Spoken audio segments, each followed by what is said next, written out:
Welcome back, everyone. I've heard from various reliable people that a major barrier to Christianity for Muslims is the way Christianity is caricatured in Islamic countries and in Islamic teaching in general. Apparently, it needs to be said Christianity is not the West.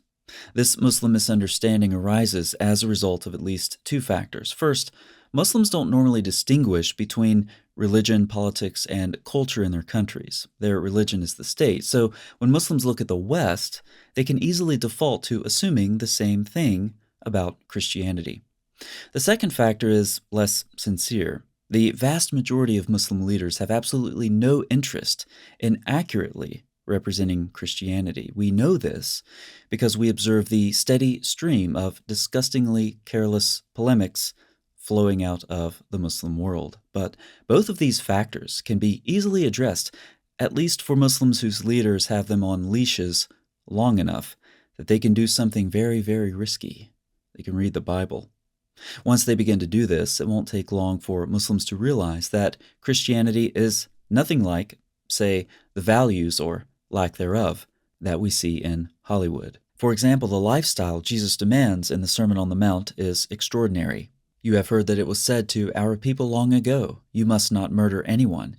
Anyone who murders another will be judged. But I tell you, if you are angry with a brother or sister, you will be judged. If you say bad things to a brother or sister, you will be judged by the council. And if you call someone a fool, you will be in danger of the fire of hell." Or you have heard that it was said, "You must not be guilty of adultery." But I tell you that if anyone looks at a woman and wants to sin sexually with her, in his mind, he has already done that sin with the woman. That might be a little uncomfortable for Muslims because Muhammad is said to have done exactly that in Muslim sources, but I digress. Flee from sexual immorality. Every other sin a person commits is outside the body, but the sexually immoral person sins against his own body. And Ephesians 5, but sexual immorality and all impurity or covetousness must not even be named among you, as is proper among the saints, but you as a person dedicated to God, keep away from all that. Instead, pursue righteousness, godliness, faithfulness, love, endurance, and gentleness. Obviously, many more verses could be cited, but those are enough to show Muslims that the values that you see increasingly in Western culture are far from Christian values. Christianity is not the West, but I would further ask Muslims to be discerning. When you hear your leaders conflating Christianity and the West, recall the two factors that I mentioned earlier. The first was a common misunderstanding, conflating religion and state that's easily clarified for our Muslim friends. On the other hand, some Muslim leaders have absolutely no intention of representing Christianity accurately.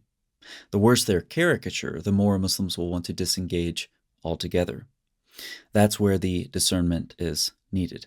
Muslims need to ask why so many of their leaders are disingenuous, asserting parallels between Western immorality and Christianity.